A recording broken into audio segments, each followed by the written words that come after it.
Section 8 company, इसके बाद dormant company. Very good. Now तो अब तक जो हमने पढ़ रखी हैं कंपनीज, अपन ने उस दिन देखना शुरू किया था कि कंपनी कौन कौन सी होती है। तो हमने डे 2 के अंदर कंपनी के प्रकार देखना चालू किए थे। तो पहला था on the basis of liability, limited by share, limited by guarantee, फिर थे अनलिमिटेड, उसके बाद थे on the basis of share holder, OPC private और पब्लिक, उसके बाद था on the basis of control, holding subsidiary associate, उसके बाद था on the basis of speciality, small हो गई, सेक्शन 8 हो गई, गवर्नमेंट हो गई, फॉरेन हो गई। अब बची हैं दो और, नाम है निधि कंपनी एंड फाइनेंशियल इंस्टीट्यूशन। ये निधि कंपनी क्या होती है? तो अब हम आ रहे हैं कि what do you mean by Nidhi company. इधर बच्चे ज्वाइन हो गए कि नहीं हो गए? चलिए, निधि कंपनीज क्या होती है? देखिए, छोटे छोटे बचत करने वाले समूह होते हैं। फॉर एग्जाम्पल, आप सारे लोग एक पर्टिकुलर इंडस्ट्रियल एरिया के वर्कर्स, आप लोगों की आय बहुत कम है, तो आप लोगों ने मिलकर के एक ऐसी कंपनी बना ली जिसमें आप अपनी जो भी मजदूरी मिलती है उसका एक हिस्सा वहां पर डिपॉजिट करते, और वो बैंक की तरह वहां डिपॉजिट रहता है, उस पर आपको इंटरेस्ट मिलता है, और वो लोग आपको लोन प्रोवाइड करते हैं। They will provide you loan, वो भी फेवर्ड रेट पे। तो फेवर्ड इंटरेस्ट रेट पे आपको मिल रहा है लोन, फेवर्ड इंटरेस्ट रेट पे आप डिपॉजिट कर रहे हो, है ना। तो मेंबर को ही लोन देते हैं, मेंबर से ही डिपॉजिट लेते हैं। मेंबर से लोन लेकर मेंबर्स को ही डिपॉजिट देना, मेंबर से डिपॉजिट लेकर मेंबर को ही लोन देना, ये इनका मेन काम होता है। They are company the central government may by notification in official gazette declared to be a Nidhi company और mutual benefit society as the case में भी। अब क्या होता है, शेयर होल्डर जाते हैं सेंट्रल गवर्नमेंट को अप्लाई करते हैं और कहते हैं कि हमें निधि कंपनी बनानी है। सेंट्रल गवर्नमेंट इनका मेमोरेंडम देखती है, आर्टिकल ऑफ एसोसिएशन देखती है, ये पता लगाती है कि इनका ऑब्जेक्टिव क्या है, इसके पीछे लोग कौन है। जब सेंट्रल गवर्नमेंट को पता चल जाता है कि हाँ भाई ये एक जेन्युइन सी एप्लीकेशन है जिस पर काम करना चाहिए, तो सेंट्रल गवर्नमेंट इनको परमिशन दे देती है और ऑफिशियल गजेट में डिक्लेयर कर देती है कि आज से तुम निधि कंपनी हो या mutual benefit society as a company हमारे यहां रजिस्टर्ड हो। Hello, to increase the habit of saving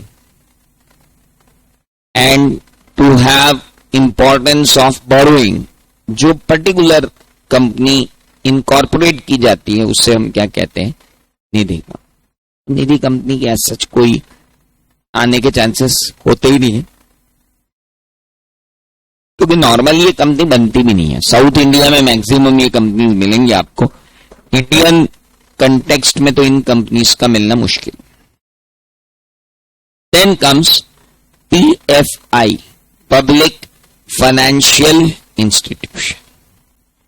Section 272 of the Companies Act, following institution to be regarded as public financial institution। नीचे जो दिए गए हैं इंस्टीट्यूशन, यही पब्लिक फाइनेंशियल इंस्टीट्यूशन कहलाएंगे। देखिए ऐसा है सर कि सेंट्रल गवर्नमेंट डिफाइन करेगी कौन पब्लिक फाइनेंशियल इंस्टीट्यूशन है, बैंक्स के अलावा। बैंक तो ही, बैंक्स के अलावा इंडस्ट्रीज को फाइनेंस करने के लिए सेंट्रल गवर्नमेंट खुद फाइनेंशियल इंस्टीट्यूशन डिक्लेयर करती है। जैसे सेंट्रल गवर्नमेंट ने ऑफिशियल गजेट में डिक्लेयर करके life insurance corporation of India को पब्लिक फाइनेंशियल इंस्टीट्यूशन डिफाइन किया हुआ है। जिनके पास पब्लिक का पैसा है और जो उस पैसे को निवेश करके उसके ऊपर रिटर्न लेते हैं ताकि वो अपने पब्लिक के पैसे को उनको प्रोटेक्ट कर सके। अब इंश्योरेंस कंपनी के पास अभी आप देखो तो LIC का पब्लिक इशू आ रहा है अभी तो नया। LIC की बैलेंस शीट आप देखोगे तो इस देश की सबसे बड़ी बैलेंस शीट है और LIC का पैसा पूरा शेयर मार्केट में लगा हुआ है, यानी कंपनीज की शेयर कैपिटल में लगा हुआ है, यानी वो शेयर कैपिटल के थ्रू फाइनेंस कर रही है किनको, वेरियस एंटिटीज को। तो उन्हें दर्जा दिया गया है कैसा, पब्लिक फाइनेंशियल इंस्टीट्यूशन का, तो they will be treated as public financial. लेकिन हर एंटिटी पब्लिक फाइनेंशियल इंस्टीट्यूशन नहीं होती। किसी भी एंटिटी को पब्लिक फाइनेंशियल इंस्टीट्यूशन बनने के लिए सेंट्रल गवर्नमेंट खुद ऑफिशियल गजेट में उसे डिक्लेयर करती है कि ये आज से पब्लिक फाइनेंशियल इंस्टीट्यूशन कहलाएगी। जैसे सबसे पहले उन्होंने डिक्लेयर किया life insurance corporation of India. दूसरा, अभी अभी थोड़े दिन पहले ही मतलब नोटिफिकेशन हुआ है, क्योंकि ये पूरी 2013 में चेंज हुई डेफिनेशन। 2013 से पहले ये डेफिनेशन अलग थी, उसके बाद अलग हुई। उसके अंदर इंफ्रास्ट्रक्चर डेवलपमेंट फाइनेंस कंपनी जो इंडिया की है उसको भी डिक्लेयर कर दिया गया है कि ये क्या है, दिस इज ऑल्सो PFI, ऐसा बोला गया। तीसरा, unit trust of India UTI ने जितनी भी कंपनीज को टेक ओवर किया है, UTI खुद भी पब्लिक फाइनेंशियल इंस्टीट्यूशन है, यूनिट ट्रस्ट ऑफ इंडिया, और यूनिट ट्रस्ट ऑफ इंडिया ने जितने लोगों को एक्वायर किया है म्यूचुअल फंड कंपनीज को, वो सब भी किस में आ गई, पब्लिक फाइनेंशियल इंस्टीट्यूशन में। इसके अलावा ऐसे इंस्टीट्यूशन जो सेंट्रल गवर्नमेंट ने खुद नोटिफाई किए हैं और ऐसे इंस्टीट्यूशन जो सेंट्रल गवर्नमेंट ने RBI के साथ मिलकर नोटिफाई किए। मतलब सेंट्रल गवर्नमेंट खुद भी नोटिफाई कर सकती है और सेंट्रल गवर्नमेंट बैंक के साथ मिलकर भी नोटिफाई कर सकती है। हेलो, सेंट्रल गवर्नमेंट खुद तो नोटिफाई कर ही सकती है और RBI के साथ मिलकर बैंक्स को भी क्या कर सकती है, पब्लिक फाइनेंशियल इंस्टीट्यूशन डिफाइन कर सकती है, लेकिन RBI के कहने पे। लेकिन RBI के कहने पे करे या नॉर्मली करे, कंडीशन ये रहती है कि अगर आप किसी PFI को डिक्लेयर करना चाहते हो PFI, तो वो या तो किसी सेंट्रल एक्ट के अंदर बना हुआ हो या फिर 51% की उसकी paid up capital central government या स्टेट गवर्नमेंट ने ले रखी हो। जैसे LIC जो है वो इंश्योरेंस एक्ट के अंदर बना हुआ एक institution, state bank of India जो है वो state bank of India act के अंदर बना हुआ एक इंस्टीट्यूशन है। तो या तो आप एक ऐसे इंस्टीट्यूशन हो जो सेंट्रल एक्ट के अंदर बने हुए हो, केंद्र सरकार के द्वारा जारी किसी एक्ट के अंदर आपकी स्थापना हुई हो, और अगर नहीं हुई है तो एक गवर्नमेंट कंपनी अगर है या गवर्नमेंट एंटरप्राइज है जिसपे गवर्नमेंट का 51% of the paid up capital कम से कम गवर्नमेंट ने ले रखी हो, सिर्फ उसी को आप क्या डिक्लेयर कर सकते हो, PFI, that will be the only PFI, उसी को आप क्या बोल सकते हो, पब्लिक फाइनेंशियल इंस्टीट्यूशन। क्या मेरी बात समझ में आई? तो कहने का मतलब PFI में कौन कौन हुआ। पहला तो देखिए, PFI मतलब any financial institution which has been declared by central government as public financial institution।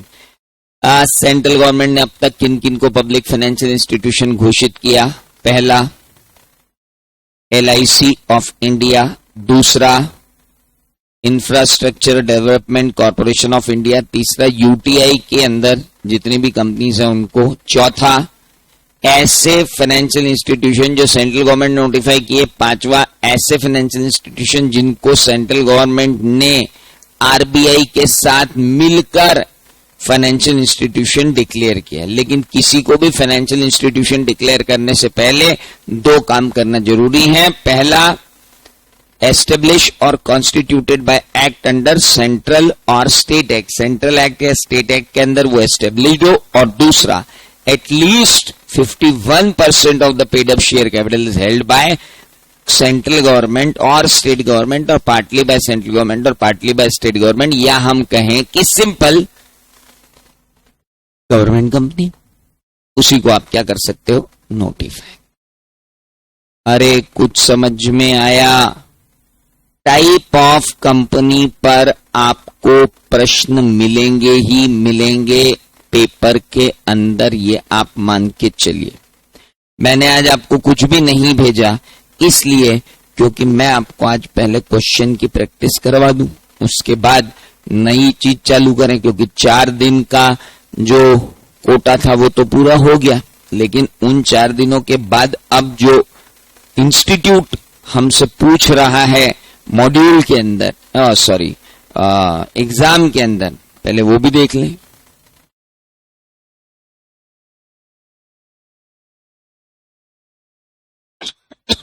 Define OPC company and state the rules regarding its membership. Can it be converted into a non-profit company under Section 8 or a private company?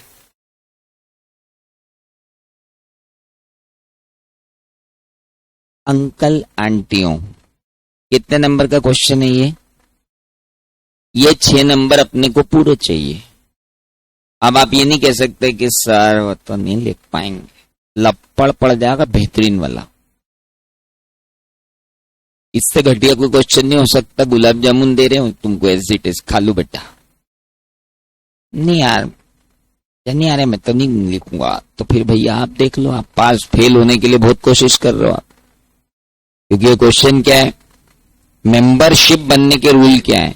दादा member एक ही होता है, उसको भी Indian citizen होना चाहिए, वो भी 120 डेज स्टेड इन इंडिया होना चाहिए। हेलो, और मेंबर अपने साथ साथ एक नॉमिनी का डिक्लेरेशन भी लाएगा।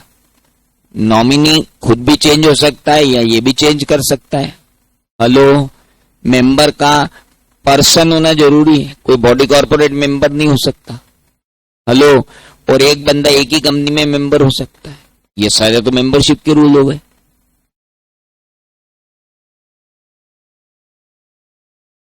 क्या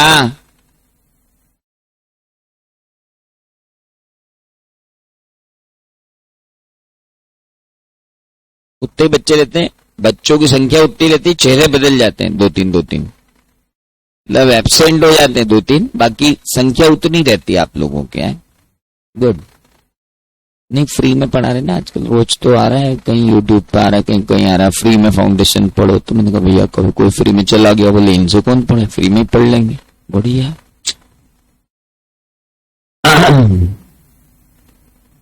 हेलो, अच्छा, ओपीसी क्या लिखेंगे इसमें? पहले तो ये सारे रूल। क्या ये एक सेक्शन 8 कंपनी में कन्वर्ट हो सकती है? कतई नहीं। ओपीसी कंपनी को दान धर्म करने की इजाजत। क्या ये एक नॉर्मल प्राइवेट कंपनी में कन्वर्ट हो सकती है?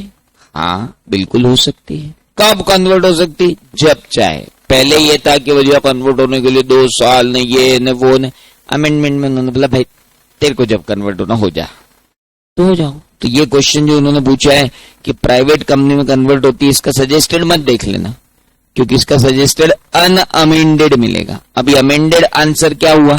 Yes, it can get converted any time into private company but not section 8 company. Hello, चलिए तो 6 नंबर कमाए अपन ने, देखिए कमाते हुए। 2018 में एग्जाम दी होती तो अपने को 6 नंबर आ जाते। नवंबर 2018, पीला प्रश्न पत्र, इंडियन कॉन्ट्रैक्ट एक्ट। वाह, एक company under section 8 of companies act 2013 register हुई और ढेर सारा प्रॉफिट कमा लिया 31 मार्च 2018 को, क्योंकि कुछ फेवरेबल पॉलिसी सेंट्रल गवर्नमेंट ने डिक्लेयर की। Considering the development, some member of the company wanted company to distribute the dividend to the member. They approached you, भाई एडवाइस दो कितना मैक्सिमम अमाउंट डिविडेंड दे सकती है company under companies act, examine करो relevant provision of companies act and advise the member accordingly. 4 number दे दे तस्तरी में ऐसे कि भैया ले जाओ, पर हम कह रहे ना, हमें फेल होना है, हम फेल होने हैं, बहुत कोशिश कर रहे हैं हम फेल होने की।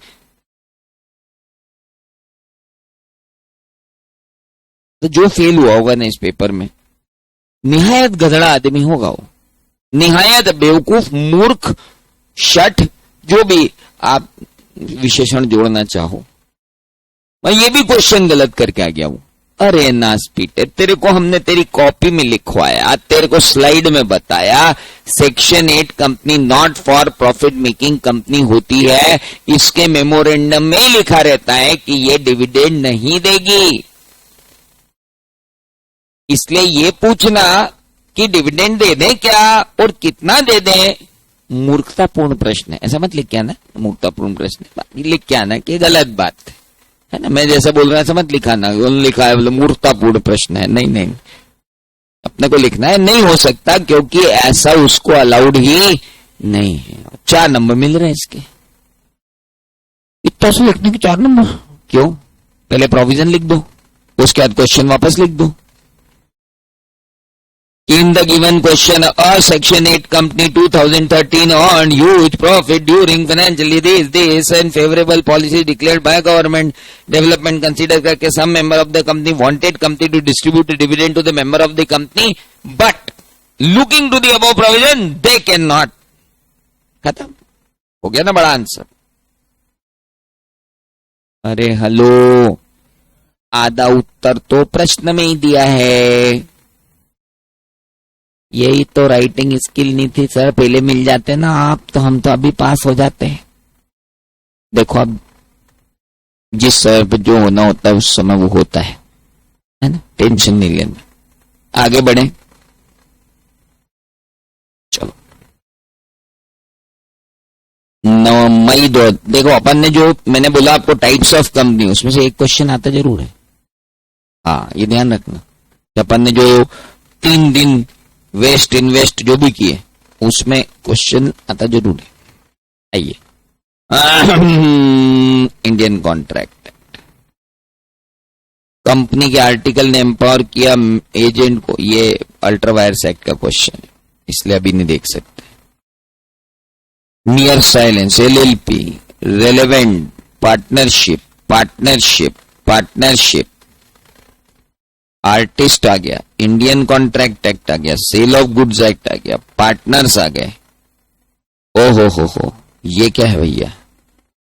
Caveat emptor, sale of goods act, companies with charitable purpose, ओहो 6 नंबर।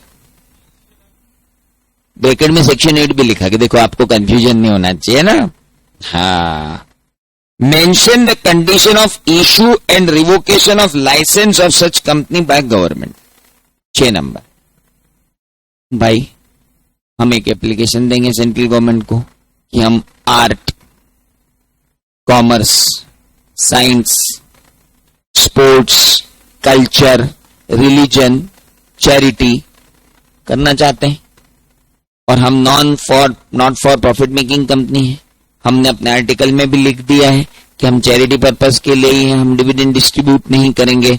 ऐसी एप्लीकेशन हम किसको देंगे? सेंट्रल गवर्नमेंट को। सेंट्रल गवर्नमेंट इस कंडीशन पे कि आपने जो memorandum and article of association के अंदर लिखा है आप उन्हीं ऑब्जेक्ट का पालन करते हुए सेक्शन 8 कंपनी बनाएंगे, सेंट्रल गवर्नमेंट सेक्शन 8 कंपनी का लाइसेंस देगी।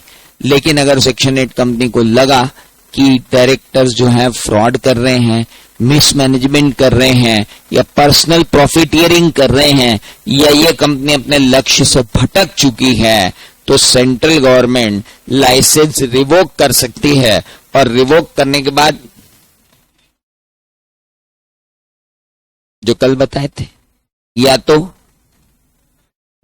या तो बोलेगी कि तुम सादी कंपनी में कन्वर्ट हो जाओ, है ना, या तो कह देगी कि तुम वाइंडिंग अप कर लो, या तो कह देगी तुम किसी और कंपनी के साथ मर्ज हो जाओ, किसी और सेक्शन 8 कंपनी के साथ, बाबलो किसी और सेक्शन 8 कंपनी के साथ मर्ज हो जाओ।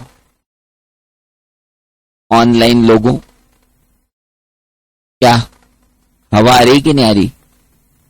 6 नंबर मिल रहे तश्तरी में परोस के हर बार, इसीलिए तो कंपनी देख पहले किया। 6 नंबर का कॉन्फिडेंस पहले ले लें अपन। कितनी मेहनत करनी पड़ती है कंपनी देख में फेल होने के लिए। बोले सर वो मेरे को है ना, मैं तो भूल ही गया कि सेक्शन 8 है। बोले नहीं ब्रैकेट में दिया है। सर मैं तो भूल ही गया कि सेक्शन 8 कंपनी कौन सी होती है। बाबा ब्रैकेट के पहले दिया है, चैरिटेबल पर्पस।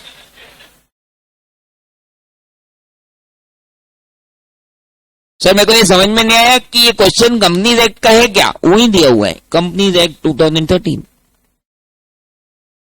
कोशिश करना पड़ेगी भाई साहब फेल होने की, बेहतरीन, तभी फेल हो सकते हैं कंपनी एक्ट में। कितनी कोशिश करना पड़ेगी बताओ मतलब। अरे सर आप कैसे बोल रहे हो, मतलब कैसे सही बोल रहा हूं मैं तो, आपके सामने companies act as it is, और उस चैप्टर में से एक क्वेश्चन पूछेंगे, इतनी सारी कंपनी पढ़ी उसमें से, हर बार पूछेंगे, बार बार पूछेंगे, लगातार पूछेंगे, बहुत इजी पूछेंगे, और क्वेश्चन इतना एक्सप्लेनेटरी होगा कि आधा तो आंसर वही होगा। क्या मालूम सर वहां जाके क्या हो जाता है।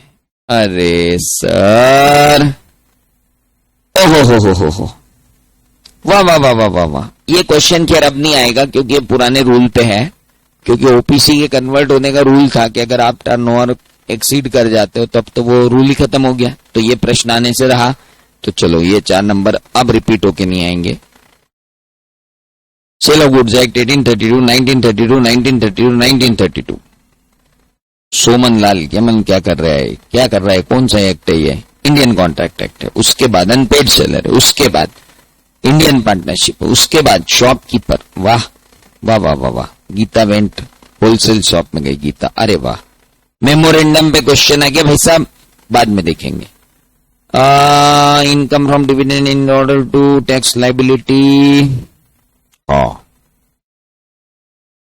लो भैया 3 नंबर में देखना क्या है, कुछ समझ में आ रहा है क्या अब तक? नहीं, आराम से पढ़ो। मैं देखना चाहता हूं कि तुम कितने कंफ्यूज हो सकते हो।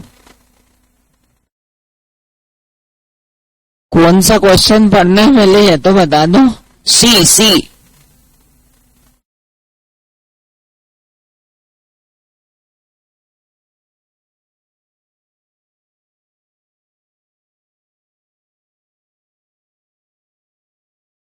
आया।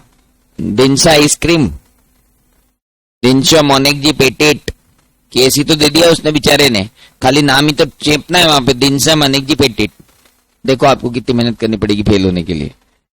And assessee had large income in form of dividend and interest.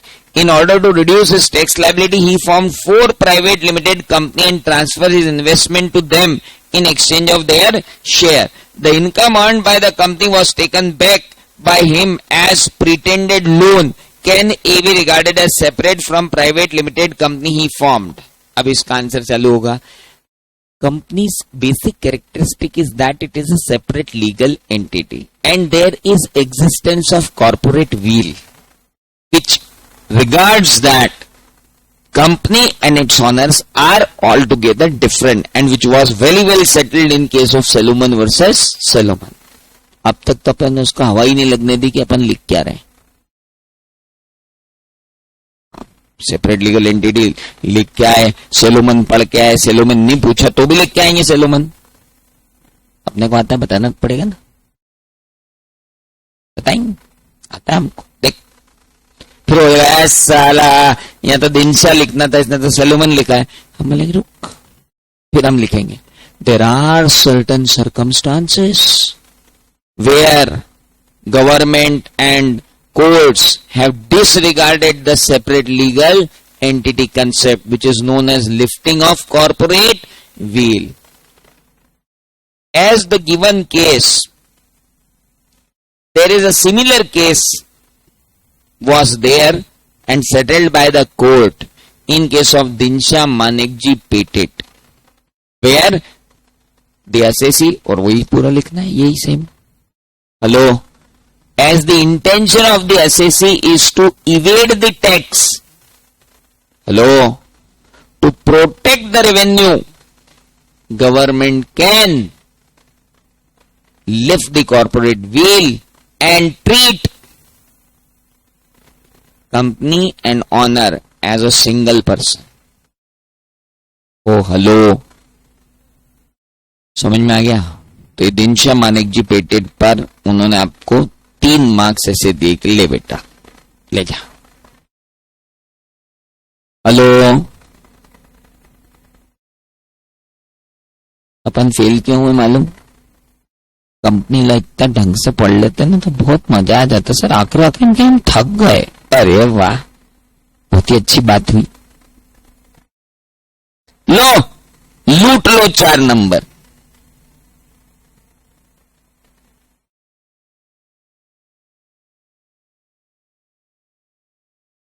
लुटा रहे हम। कई बार तो तुम्हें लूटने का टाइम ही नहीं मिलता है। बोले सर ये क्वेश्चन में से छूट गया, मेरे को टाइम ही नहीं मिला। और ऐसी इच्छा थी 2 लपड़ दो, तो इजी क्वेश्चन छोड़ के आ गया। देखो जरा क्वेश्चन क्या है, क्या ऑनलाइन?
हुआ कुछ नहीं? नहीं हुआ? हुआ? अरे कुछ हुआ क्या? हुआ तो है, पर अब सही है कि गलत, या आप बताओ यार सर। एबीसी। तुमको ऐसे जब क्वेश्चन आते हो तो डायग्राम बनाना चाहिए, पर किसी ने पेन भी नहीं उठाया नालायकों ने। पेन उठा के क्या हो जाएगा, दिमाग चलने लग जाएगा क्या हमारा? हाँ चलेगा। चलो पेन से लिख के डायग्राम बनाओ, फिर देखो सही आता है कि नहीं। उधर तो जवाब दे दिया भैया, वहां तो कानून पास हो गया। अरे भयंकर काम हमारे बच्चों का, ऑनलाइन वालों का। मैंने वर्डिक्ट दे दिया, अरे क्या सर ये कचरा प्रॉब्लम है, ये रहा आंसर इसका, कट। और यहाँ देखो बच्चे हमारे देख ही रहे एक दूसरे का मुंह कब सही है। एबीसी लिमिटेड ने अलॉट किए equity share with voting right to XYZ limited 15 crore के, और इशू किए non convertible debenture worth 40 crore. Non convertible debenture को तो अपन एसोसिएट की डेफिनेशन में लेते ही नहीं है, कन्वर्टिबल इनटू इक्विटी हो तो बात करो। स्लाइड में भी लिखा हुआ था और कल भी बताया हुआ था, पर कल अपने को घर जाके टाइम नहीं मिला पढ़ने का, क्योंकि अपने पास बहुत सारे इंपॉर्टेंट काम थे। वेब सीरीज निपटानी थी, संडे था, सोशल गैदरिंग थी, बुआ जी आ गए थे, काका जी क्या जाना था, सोशल ग्रुप के प्रोग्राम थे, मंगल गीत गाने थे, क्या करना था तुमको ऐसा कल संडे के दिन। महान कार्य किया जो तुमने, कि जो मैंने बोला वही नहीं पढ़ा, वो पढ़ा होता तो आज निपटा देते। नॉन कन्वर्टिबल डिबेंचर को तो इक्विटी में लेना ही नहीं है। Okay, after the total paid up capital of the company is 100 crore and non convertible debenture stand 120 crore. 120 crore ने तेल लेने, हम तो 100 करोड़ की बात करेंगे। 100 करोड़ में से हमारे पास कितने हैं? 15 करोड़, तो हम मान रहे 15%। हेलो, तो क्या ये एसोसिएट कंपनी है? नहीं है। Define the meaning of associate company, तो पहले तो एसोसिएट कंपनी की डेफिनेशन बता देंगे। And comment on whether ABC limited and XYZ limited will be called associate company as per the provision of companies act 2013। ना, 15% में नहीं हो पाएगा, है ना। अब वो क्या करेंगे, इस एग्जाम में लाके बोलेंगे बेटा बेटा अगर ये नॉन कन्वर्टिबल की जगह कन्वर्टिबल होता है तो तुम क्या करते? तो अंकल आंटी मैं 15 करोड़ और 40 करोड़ दोनों को जोड़ देता, कितने हो जाते? वो 15 और 40 को जोड़ने में तुमको मैथमेटिक्स के टीचर की सहायता चाहिए नालायकों। कितने होते हैं? 55। 55 में से अपने पास कितने हैं? 112। नहीं नहीं, टोटल कितने हैं? 220। 220 में से 55 कितना परसेंट होता है? 25। तो 20 से ज्यादा हो जाता, तो फिर एसोसिएट हो जाते। हेलो, अब ये प्रश्न पे डिपेंड करता है कि आपको वो किस तरीके से घुमाएंगे। Hello, good.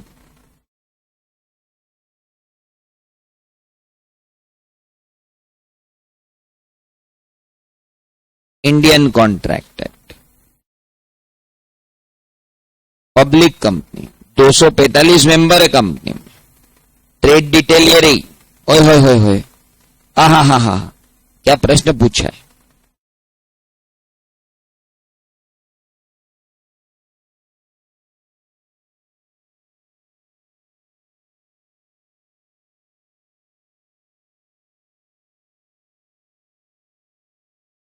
इन्होंने तो कैलकुलेटर वाला क्वेश्चन दे दिया, मैं तो कैलकुलेटर लेके ही नहीं गया था एग्जाम में। ले जाना 50 ग्राम कैलकुलेटर साथ में, कभी लग जाए तो। ये तो बहुत इजी कैलकुलेशन है, कहीं टीडीएस कैलकुलेशन पूछ ली तो आधा हाथ ऊंचा करके क्या, हम कैलकुलेटर ही लेके नहीं गए थे। पागल,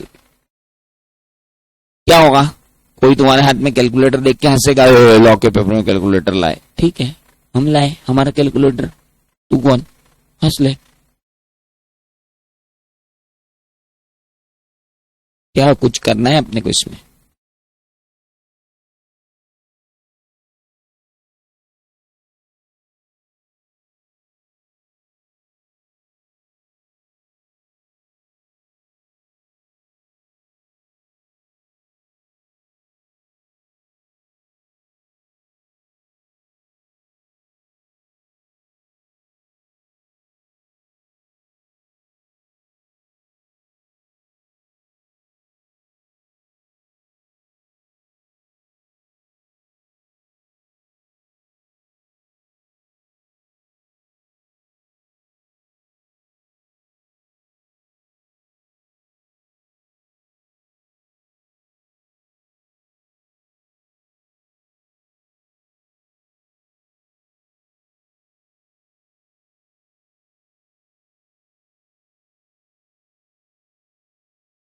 हुआ कुछ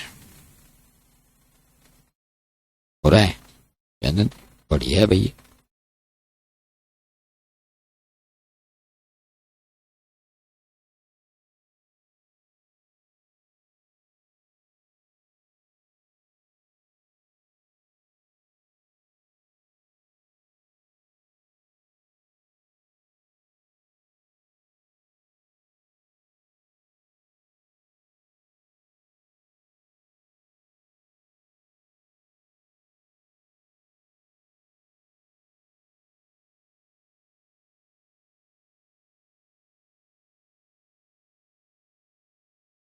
कुछ हुआ?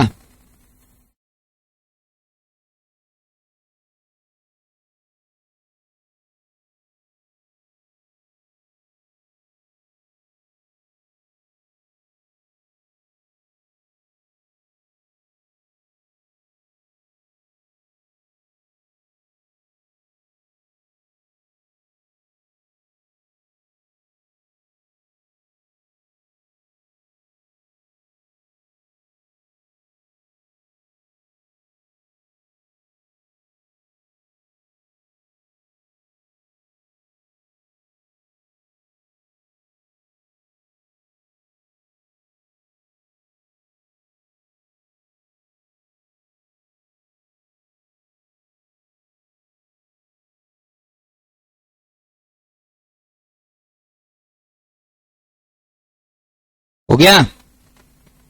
नहीं हुआ? ABC Limited was registered as a public company. There were 245 member in the company, जिसमें डायरेक्टर और उनके रिलेटिव 190, एम्प्लॉय 15। एम्प्लॉय को हटा दो, एम्प्लॉय को अपन शेयर की गिनती में लेते ही नहीं। एक्स एम्प्लॉय जिनको शेयर अलॉट हुए थे एज एन एम्प्लॉय, उनको भी हटा दो, वो भी नहीं आते। अदर्स 20, तो 190 प्लस 20 कितने हुए? 210। लेकिन 10 ज्वाइंट होल्डर हैं in the name of father and son. Others 20 में से 10 ऐसे हैं जो फादर एंड सन है, तो वो तो 10 ही हो गए।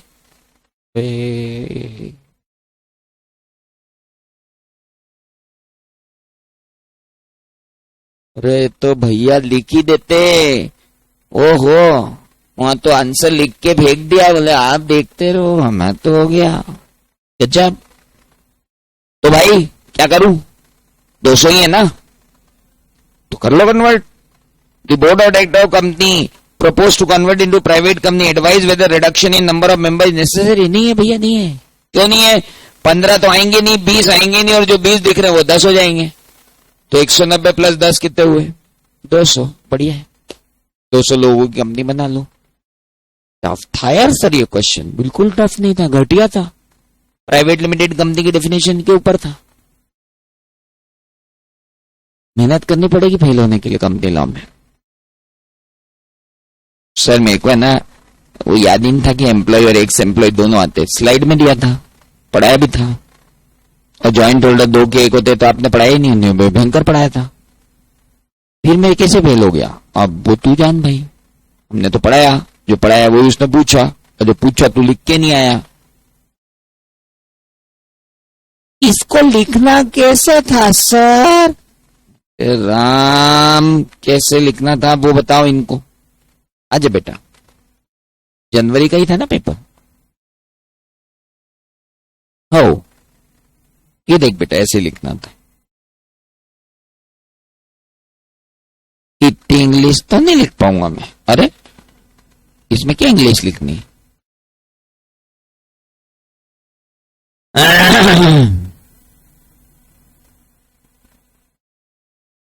Why it is director consider. क्यों?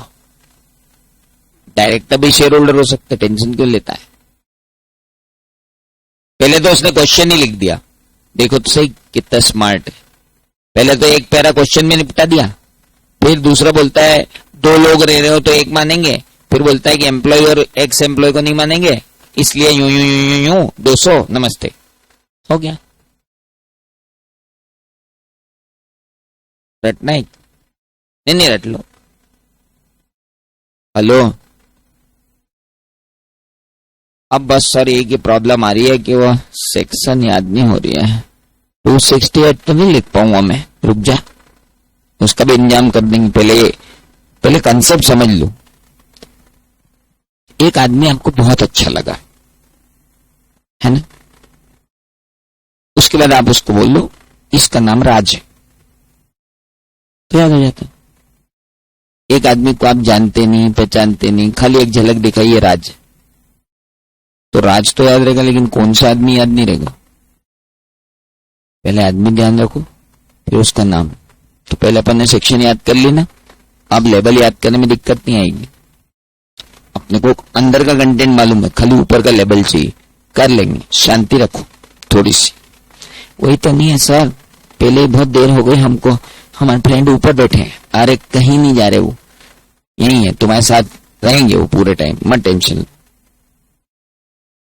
अरे आपको नहीं मालूम है, बहुत लफड़ा हो गया, सारी सेटिंग गड़बड़ा गई हमारी तो ऊपर नीचे में। ओहो, उसका मैं कुछ नहीं कर सकता बॉस। कौन ब्लर हो गया? कोई ब्लर नहीं है। जुलाई 21 में क्या हुआ, आओ जरा देखें।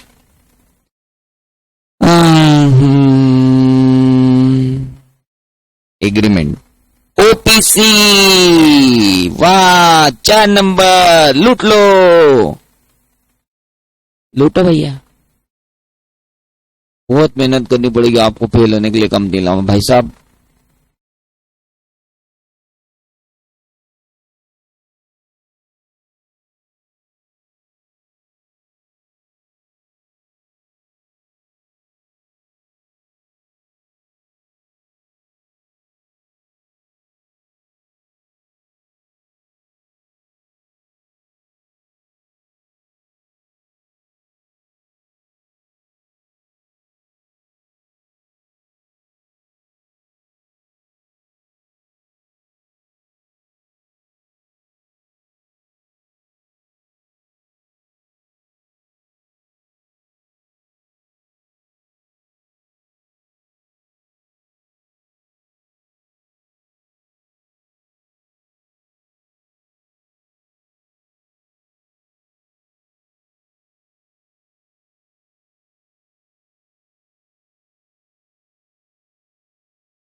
क्या हुआ सर?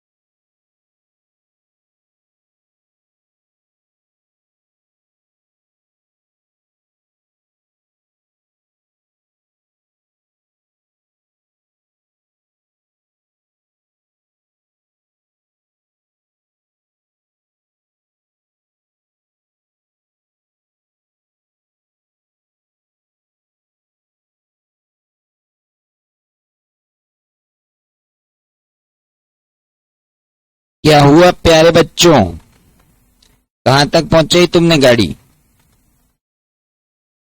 हैं जी, हो गया सही में? वाई ने इनकॉर्पोरेट की 1% company, making his sister Z as a nominee.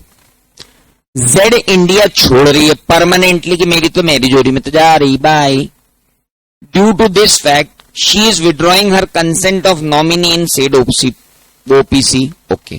Taking into consideration the provision of Companies Act, बताओ क्या ये जरूरी है जेड को कि वो विड्रॉ कर ले अपना नॉमिनेशन जब वो लीव कर रही है इंडिया से? हाँ, क्योंकि अगले साल फिर वो 120 दिन कैसे इंडिया में रहेगी। और दूसरा, क्या जेड कंटिन्यू कर सकता है? Can Z continue her nomination on OPC if she maintained the status of resident of India after her marriage? How? अब क्या लिखने की जरूरत नहीं वहां पे कि हाँ अगर उनके पति इजाजत दे दें तो ना ना ना ना, फालतू बातें नहीं। इजाजत की क्या जरूरत है भैया, हर आदमी अपनी अपने सक्षम है। हाँ फालतू बातें नहीं होना। तो मैडम को आप इजाजत बैठ गई ना, जीरो दे देगी इजाजत, है कि इजाजत हमारी मर्जी है, रहना होगा रहेंगे, नहीं रहना और नहीं रहेंगे। तो ऐसी फालतू बायस्ड बातें नहीं करना, सीधे लिख देना हाँ अगर वो आ सकते हैं तो बेस्ट है ना। कोई मैडम कॉपी जांच रही हो, तुमने क्या लिख दिया, उनके पति अगर इजाजत दें तो, अरे इतने में तो कट ही जाएंगे नंबर पूरे ही। सर एक काम करो ना, ये बता दो ना कि सजेस्टेड में कैसे लिखा था तो अच्छा लगेगा, लो अच्छा लगा लो। कौन सा क्वेश्चन था? ओहो बी ही क्वेश्चन था।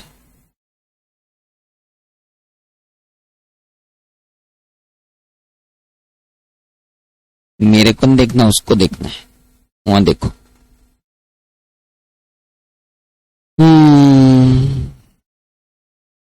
सर यही तो हम लिख रहे थे। हाँ तो नंबर भी तो मिल ही रहे थे।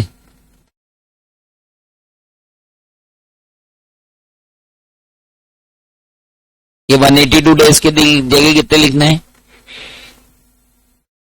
ठीक है 182। अरे जब अमेंडमेंट नहीं आया था तब का है प्रभु, नाराज नहीं होते, अमेंडमेंट के पहले का है। अब इस नाचीज ने आपको समझा दिया कि इसकी जगह 120 लिख देना, तो 120 लिख देना, काम खत्म।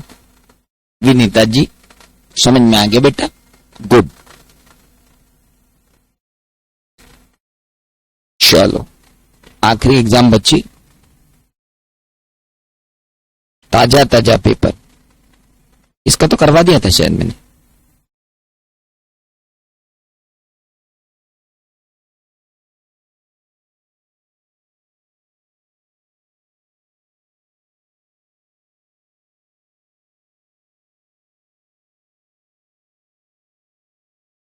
ये तो कर चुके अपन।